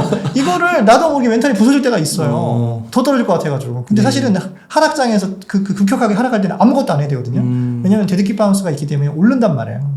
근데 그런 경험들을 정말 이런 거죠. 뭐 쉽게 얘기해서 내가 그냥 병원에 잠깐 물리치료 받고 왔는데 내 투자금이 반이 없어지고 그 2시간 만에 그런 경험을 저희는 이제 2018년에 했으니까 아니 뭐 50%가 없어져서 그냥 2시간 만에 그런 경험들을 이제 하면서 여기까지 온 거니까 사실은 그거를 그쵸, 울지 않고는 사실은 그러니까 그거에 비유하시더라고요. 이제 전쟁할 때 이제 실제로 그 미군이 강한 이유가 실제 걔네는 전쟁을 해봤잖아요. 네. 근데 다른 뭐 유럽이나 이런 데는 아직 전쟁을 안 해본 것들 많잖아요. 네. 천지차이라고 그러시더라고요. 그렇죠. 실전 경험과 경험이 진짜 제일 중요한 것 같아요. 아, 맞네요. 그 상승장이라고 하셨잖아요, 지금. 네. 근데 상승장에서도 20-30%씩은 빠질 수 있다고 하셨잖아요. 그럼 이거는 그 경험적으로 보셨을 때 타이밍을 잡아서 그 30% 빠졌을 때 팔고 뭐 올라가려고 할 때 사고 다시 이런 게 가능하다고 보세요? 그게 불가능하다는 내용을 여기 주구장 써. 상승장에도 안 된다. 하락장도 안 되고 상승장도 절대 안 된다. 아, 왜냐면 팔고 내가 원하는 만큼을 위에서 전부 매도를 하면은 그때부터 멘탈이 나가요. 왜냐면 상승장에서 그냥 차라리 버티고 있으면 안 보면 그만인데 다시 사야 되잖아요. 그럼 하루 종일 보고 있어야 돼요. 그러다가 반등이 조금이라도 오면 내가 잘못 판단했나? 라고 또 사면 또 다시 떨어질 때도 있고 그렇기 때문에 그 말이 되게 쉽거든요. 여기서 사고 여기서 팔고 다시 하면은 개수 늘리기로 하면 되는데 진짜 개수 늘리기는 진짜 최대한 자제하고 그냥 차라리 사지 말고 버티시던지 아니면은 그냥 가격 신경 안 쓰고 조금 떨어졌다고 생각하면 조금씩 사는 게 제일 좋은 방법이지. 그리고 절대로 그리고 주변에서 저도 그랬고 주변에서 그거 실패해서 너무 힘들어 하시는 분들을 너무 많이 봤기 때문에 그건 저는 절대 비추하고 있습니다. 그럼 지금은 가을이니까 뭐 괜찮은 코인을 발견했다는 전제하에 버티면서 계속 가져가야겠네요. 추매하실 거면 여유가 있으면 추매를 하는 거고 차라리 매집을 해서 그냥 더 크게 상승했을 때 팔 생각을 해야지 그걸 위에서 매수매도 그게 그러니까 보통 내가 전문 트레이더라면 그거를 추천을 해요. 하실 수 있는 분들한테 무조건 하지 말라는 게 아니라 하지만 거의 그거를 차트를 잘 보시는 분들이 있는가 하면 거의 차트를 잘 보기는 힘들거든요. 공부도 오래 해야 되고 그렇기 때문에 저는 그냥 누구나 할 수 있는 방법은 가장 쉬운 방법은 매수 매도보다 그냥 꾸준히 사는 방법. 그러니까 1000명 중에 1명 정도는 정말 아까 지금 트레이딩을 잘 해요. 1000명에 1명. 많아봐야 100명에 1명? 그 사람들은 이제 트레이더잖아요. 근데 그 사람들도 실수를 하거든요. 근데 그런데 저희가 얘기하는 거는 가장 확실한 방법은 아까 말씀드렸지만 저점 매수, 고점 매도인데 저점을 누구도 잡을 수 없어요. 그럼 2100만 원에 다 사면 되잖아요. 근데 우리는 그거를 못 하잖아요. 그러니까 4000만 원부터 사서 들어가는 거거든요. 그러니까 우리는 그쯤 되면 사서 언제 파냐면 저희가 확실히 이게 거의 끝났다고 판단되는 그 순간까지 저희는 이제 그래서 고점에서 분할 매도를 하든지 일괄 매도를 하든지 하는 거니까 4848에서 그 결과가 좋은 경우는 100명 중에 99명은 없어요. 저점을 절대 못 잡거든요. 그러니까 차라리 그냥 비트코인 투자, 암호화폐 투자의 그 가치 투자 방식을 접목한 거네요. 그렇죠. 그 저희는 저점. 그러니까 우리가 그래서 이 책의 가장 큰 핵심은 우리는 주기를 알고 언제 사고 언제 팔 거냐. 그리고 고통을 좀 덜 받죠. 우리 같은 실수를 하지 말죠. 저는 우리 정말 사고도 많이 치고 고통도 많이 받고 시행착오를 줄여주기 위해서. 그렇죠. 시행착오를 줄이려고 저는 이번 투자 때 딱 목표는 하나예요. 똑같은 실수만 하지 말자. 왜냐면 실수를 너무 많이 했거든요. 지난 상승장 때도. 그런데도 그 정도 성과를 냈으면 이번엔 내가 실수만 줄이면 돈은 어떻게든 벌 수밖에 없다라는 생각이 들기 때문에 약간 그런 마인드를 담아서도 쓴 것도 있는 것 같아요. 야, 이 책 제목이 나는 비트코인으로 인생을 배웠다인데 제목이 완전 새롭게 또 다가오는데요, 이게. 인터뷰를 들으니까요. 그러니까 제가 지금 되게 좋아하는 드라마 중에서 종영이 되는 닥터 슬럼프라는 게 있었거든요. 네. 거기서 나온 내용 중에서 저는 뭐 다른 데는 되게 많은데 네. 저는 이제 딱 한 가지가 마음에 남는 게 인생을 살면서 실수도 할 수 있고 실패도 할 수 있는데 참패만 하지 말자. 그 의료사고 때문에 그때 참패를 당해가지고 이제 주인공이 이제 그 병원 다 날려고 하는 그 내용들이 나오는데요. 네. 참패라는 건 우리는 원금을 날리면 참패예요. 그러니까 우리는 원금은 안 날려야 되거든요. 왜냐면 실수하고 실패할 수 있고 배울 수 있어요. 그래서 원금을 빼는 거예요. 그래서 저희는 그래서 어느 정도 됐을 때 그냥 원금을 빼놓는 이유가 다음 투자를 위해서. 아, 그렇구나. 왜냐면 이제 여기서 만약에 저희가 실수하고 실패해서 뭐 어느 정도 날린다고 쳐도 0은 안 될 테니까. 그죠? 그러니까 원금을 빼놓으면 다음 투자 기회가 한 번 더 있잖아요. 그리고 아까도 식사에서 말씀드렸지만 제가 나이가 있지만 그래도 투자를 하면서 계속 뭔가를 배우고 있거든요. 어제보다 오늘 조금 더 많이 배우고 뭔가 좀 도전하고 하면서 그래 내가 젊은 그죠? 20대나 30대를 이길 수 있는 방법은 내가 석호님보다 나이가 요새 더 많으니까 내가 이길 수 있는 방법은 제가 머리가 회전이 빠른 것도 아니고 IT 기기를 잘 만지는 것도 아니지만 경험이라는 거는 가면서 우리가 더 잘할 수 있는 거고 어쨌든 나이와 경험과 그죠? 그런 것들이 쌓이면서 투자는 우리가 더 잘할 수 있거든요. 그래서 나이 먹은 사람이 젊은 사람을 이길 수 있는 것은 투자밖에 없다. 그러니까 어쨌든 우리는 경험을 가지고 조금 더 사이클을 안다면 더 잘할 수 있지 않을까?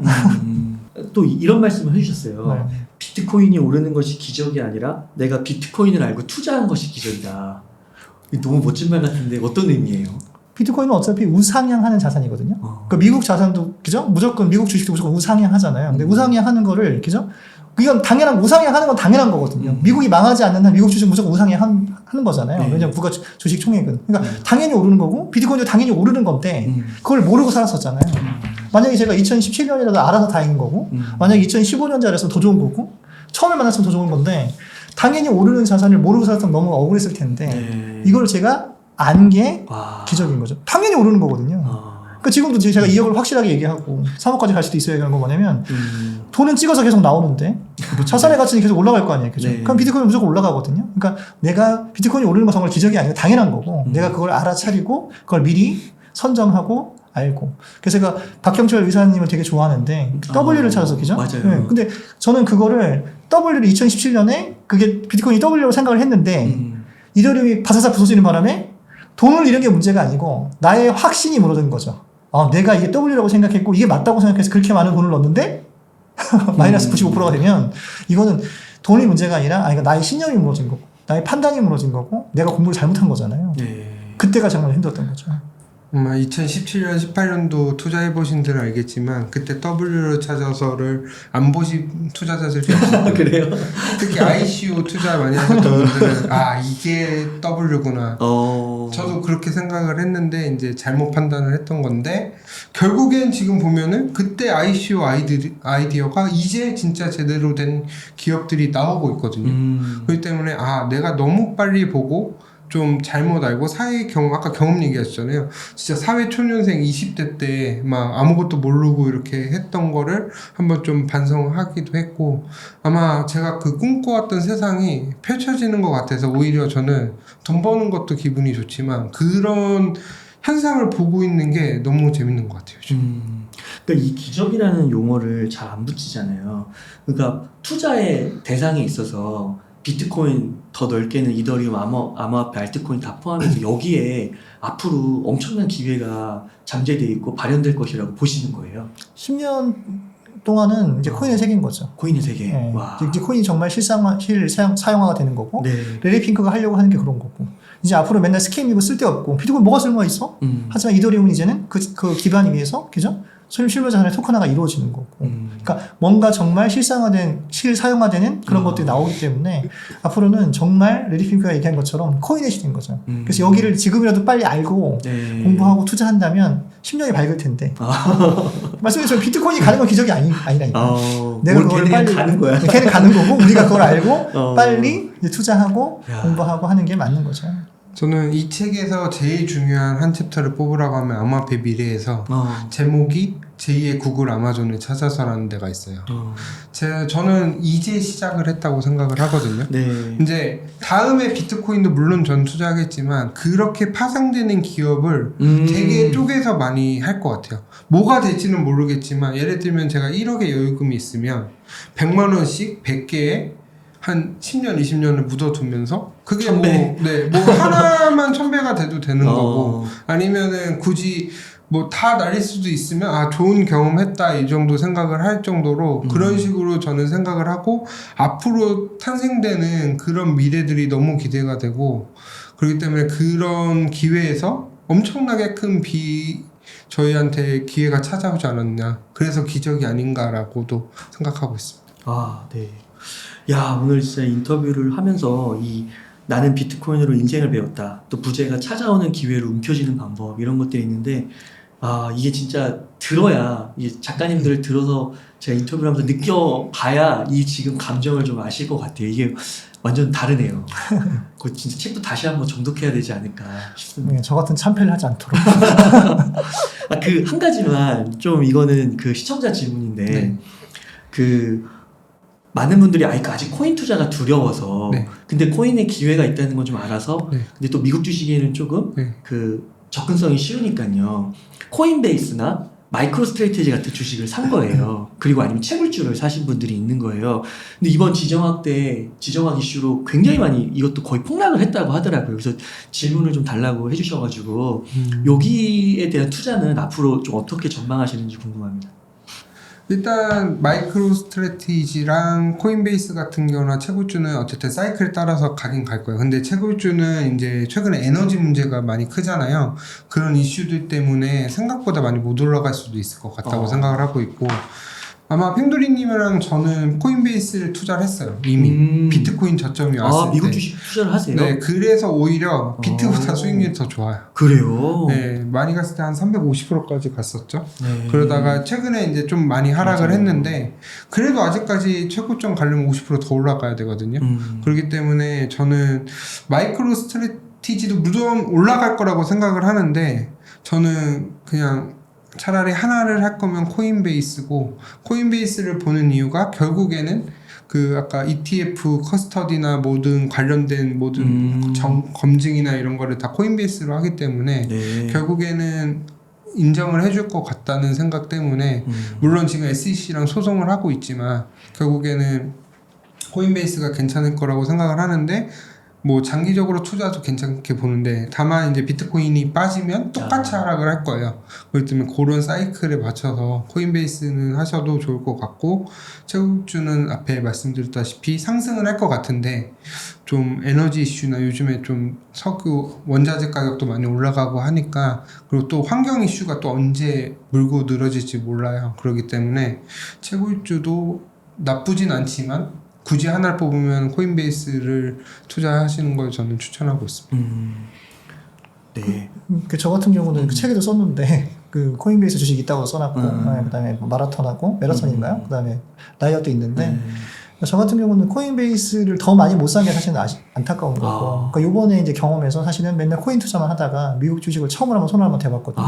근데 이것도 경험이죠. 만약에 제가 미국 주식에 대한 그 경험이 있었으면 코인베이스를 아마 비트코인만큼 샀을 거예요. 그러면 수익이 더 좋았거든요. 근데 그게 사실은 되게 무서워가지고 미국 주식 해도 되는 거야? 세금 22%나 있고 비트코인은 세금 없는데? 사실은 세금을 내더라도 어쨌든 수익이 더 중요한 거잖아요. 맞아요. 그러니까 사실은 경험이 있었다면 코인베이스를 더 많이 샀을 것 같고 아까 말씀하신 것처럼 인공지능은 사실은 에너지 이슈잖아요. 그러니까 사실은 채굴주도 저는 있는 걸 안 파는데 새로는 안 살 거고 만약에 지금 뭐 코인베이스가 좀 더 떨어진다면 저는 코인베이스는 불타기를 해야 된다고 생각을 합니다. 그러면 마이크로 스트래티지는 뭔가 좀 안 좋은 거예요? 상대적으로 안 좋다고 보시는 이유가 있으신 건가요? 아니, 상대적으로 안 좋은 건 아닌데 수익률이 코인베이스가 더 좋을 것 같아요. 장기적으로. 네. 그리고 저는 그냥 빚내서 샀다는 걸 별로 안 좋아하기 때문에 자생적으로 그런 것 때문에 그냥 뭐 나쁘게 보지는 않아요. 그리고 저는 그분의 진짜 투자 방식이 진짜 적립식 투자가 옳다고 생각을 하는데 그래서 저는 그냥 굳이 아직 잘 모르고 주식도 많이 해본 경험이 없으니까 일단 안정적인 것부터 한번 해보자라고 해서 코인베이스랑 좀 몇 개 투자를 하고 있는 것뿐입니다. 아, 그렇군요. 저도 이거 최근에 알게 됐는데 그 MSTR도 많이 비트코인 사지만 그 개인적으로도 6만 개를 사셨다 그러더라고요. 네, 많이 샀죠. 대박. 일반부 리아에서 6만 개를 사셨다 그러더라고요. 그 대단한 거죠. 그러니까 아까 말씀드렸지만 확신이 있다면 네. 우상향이라는 확신이 있다면 이거 적립식으로 사나가는 거는 정말 이거는 아주 잘하는 투자인 거죠. 그러니까 이런 것들을 사실은 제가 20대에 배웠다면 30대에 배웠다면 너무나 정말 큰 소중한 야. 자산일 텐데 석호님이 항상 부러운 게 저보다 훨씬 큰 부자가 될 것 같아가지고 그러시군요. 요것도 하나 질문인데요. 그 비트코인을 디지털금에 많이 비유하잖아요. 언젠가는 금의 시총을 넘을 거라고 보시는지. 10배거든요, 지금에서. 10배면 뭐 장기적으로 가면 되는데 이제 이게 비트코인이 이제 저희가 다음 책도 한번 생각을 하고 있는데 CBDC 관련된 책도 한번 써보고 싶어서 네. 얘기 중인데 비트코인이 금에 가서 시총을 넘을 가능성도 높다고 생각을 하는데 비트코인이 필요가 없어질 때가 있거든요, 미국이. 그래요? 예를 들면 그런 경우가 아직 확신을 할 수는 없는데 만약에 ETF가 승인을 하면은 금처럼 못 올라갈 수도 있어요. 그렇기 때문에 비트코인을 물론 초장기적으로 봤을 때 우상향을 하지만 이게 지금은 막 5배, 10배씩도 가지만 나중에 가면 2배 가기도 힘들고 금 보시면 아시잖아요. 맞아요. 그런 식으로 갈 수도 있기 때문에 금에 대해서는 어쨌든 그런 믿음이 확신이 바뀌면 충분히 넘을 수 있는데 전통의 기존에 계셨던 분들이 그거를 쉽게 받아들일 수 있을지에 대해서는 조금 더 고민을 해보기 때문에 거의 경쟁하는 수준까지는 갈 수 있을 것 같은데 넘기는 좀 쉽지 않을 것 같은데 10억이잖아요. 네. 10억이면은 단일 자산으로 어쨌든 하면은 좀 아직까지는 좀 보이진 않는 것 같아요. 지금. 그래서 우리 그 캐시우드 누님이 항상 얘기하는 것처럼 그죠? 뭐 2030년에는 뭐 그죠?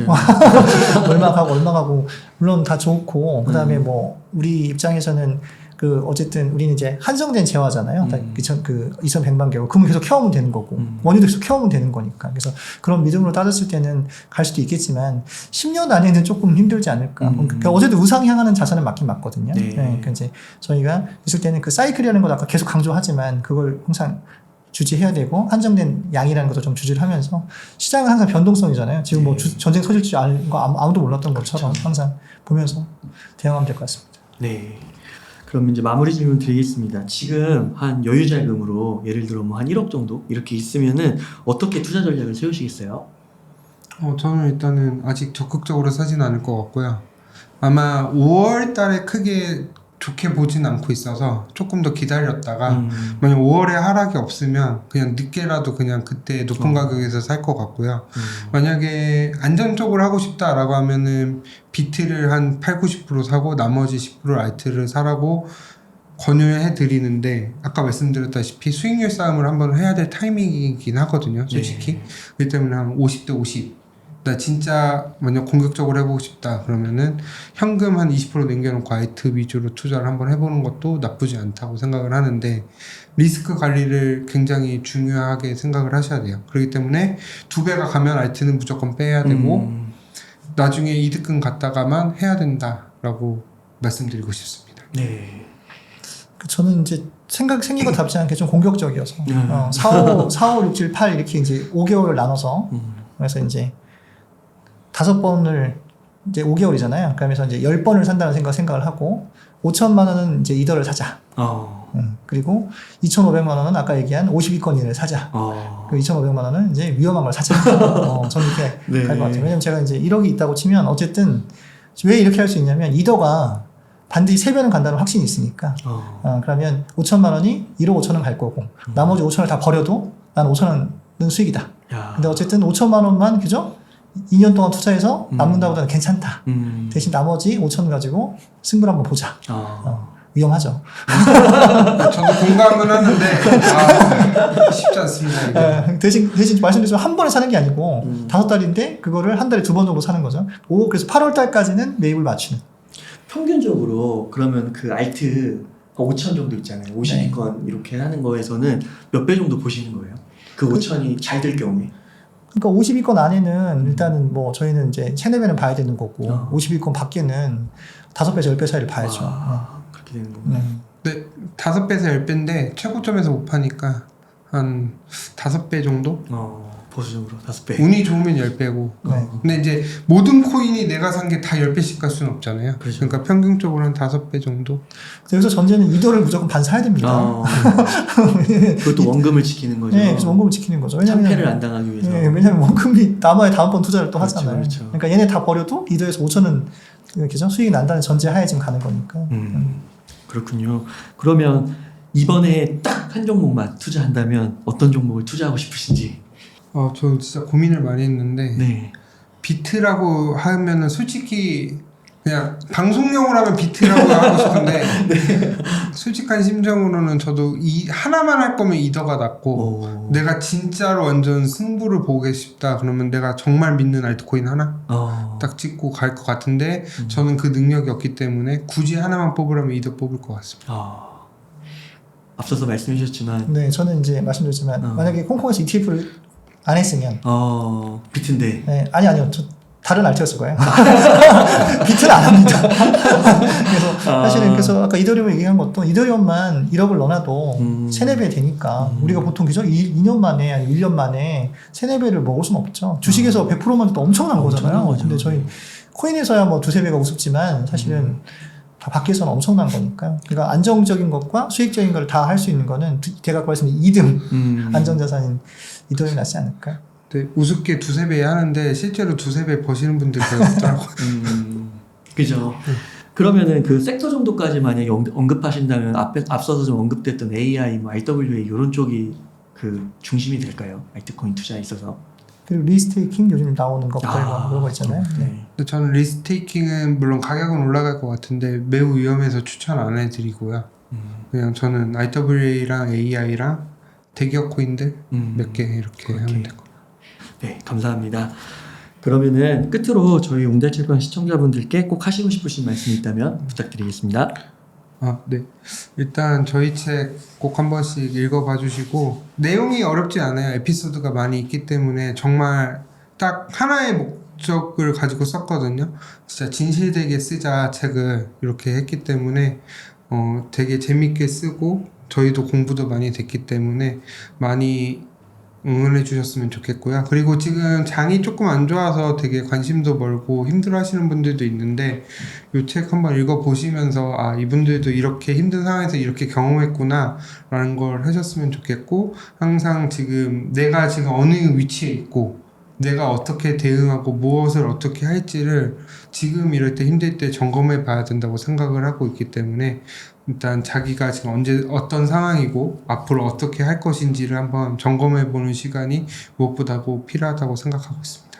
그러니까 앞에서 계속 얘기를 했지만 이제 투자에 대해서 자기 나름대로 뭔가 철학이 있어야 되고 자기는 기준이 좀 있어야 되거든요. 저처럼 투자는 그냥 타이밍과 멘탈이야. 내가 언제 사고 언제 팔고 언제 버티냐의 문제인데 나는 정말 실수 많이 할 수 있어. 그다음에 실패도 할 수 있는데 그리고 뭐 실수를 통해서 배울 수도 있고 한 건데 정말 참패는 하면 안 되거든요. 그러니까 원금을 그죠? 잃지 않고 그다음에 참패하지 말고 저희 같은 정말 어려운 일 겪지 말고 좀 위로가 될 수 있고 정말 투자 사용 설명서 같은 느낌으로 썼으니까 정말 투자에 좀 도움이 많이 됐으면 하는 마음으로 썼습니다.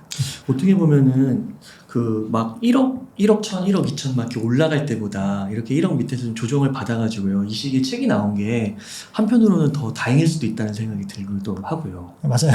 네, 지금 읽고 네. 조금씩 또 접근을 해보시면은 또 미래에 진짜 인생이 바뀌는 기회를 잡을 수도 있는 거니까요. 낮은 가격에서. 그런 생각도 들고. 그 한 가지만 그 질문을 아까 빼먹어서 드리면 이더리움 투자를 좋게 보신다고 했는데 김프가 8%인데도 이득 그냥 사시는 건가요? 만약 산다고 하면? 저는 만약에 지금 저 오늘 이제 코인 투자 시작할게요. 네. 그럼 전 뭐라고 하냐면 일단 사라고 그래요. 그러니까 만약에 상관없이. 상관없이. 일단 전 만약에 5천만 원이면 오늘 500만 원 사. 네. 그리고 알트도 일단 내가 만약에 5개를 한다고 하면 100만 원씩 사. 왜냐면 사야 공부하거든요. 그리고 사야 가격도 보기 시작하는 거니까. 아직 그런 9천만 원이 남았으니까. 그러니까 저는 뭐 김프에 관계없이 일단은 사고 또 떨어지면 또 사고. 10분할로 사시는 거예요? 네, 10분할을 사려고 합니다. 그러면 10분할을 10개월? 5개월? 5개월. 8월 달까지 매집을 전 마치려고 하거든요. 그럼 한 달에 2번 정도 사는 거예요? 그렇게 생각을 해서. 저도 같은 생각인데 일단 없으면 사야 돼요. 10%라도 높던 낮던 그래야지 일단 가격 추이를 볼 수 있고 안 사면 관심이 없는데 돈이 들어가는 순간부터 태도가 달라지기 때문에 무조건 사야 되고 걱정되는 건 김프랑 환율이 너무 높아서 이게 만약 환율이 안정화되고 김프가 빠지면은 비트가 안 빠졌는데 체감상 되게 크게 하락이 느껴질 수도 있거든요. 네. 그렇기 때문에 말씀하셨던 대로 분할로 사야 되고, 그리고 김프가 적절히 항상 상승장에는 있었어요. 근데 이게 막 20% 넘어가고 막 이러면 진짜 문제가 되는데, 한 지금 어쨌든 10%를 순간 넘었다가도 다시 떨어지긴 네. 하거든요. 그렇기 때문에 좀 비싸 보이긴 하는데, 그래도 만약에 사야 될 때는 과감하게 사야 된다고 생각하고 있습니다. 8월까지 그 올라가도 조금씩 막 이렇게 올라가는 거예요. 그래도 계속 사는 거예요. 그렇죠. 분할이. 야, 그렇구나. 와, 오늘 정말 진짜 살아있는 투자 사용 설명서, 투자의 교본을 경험하게 된 것 같습니다. 너무 두 분께 감사드리고, 그럼 오늘 인터뷰 한 이 정도에서 마치고, 앞으로 또 기회가 되신다고 한다면, 시간이 되신다고 한다면 또 모시고 좋은 인사이트 듣도록 하겠습니다. 네. 이렇게 해서 나는 비트코인으로 인생을 배웠다의 저자이신 안피로 장석호 작가님을 모시고 이야기를 나눠봤습니다. 긴 시간 동안 유익한 인사이트 많이 나눠주셔서 감사의 말씀드립니다. 오늘 고생 많으셨습니다. 네, 감사합니다.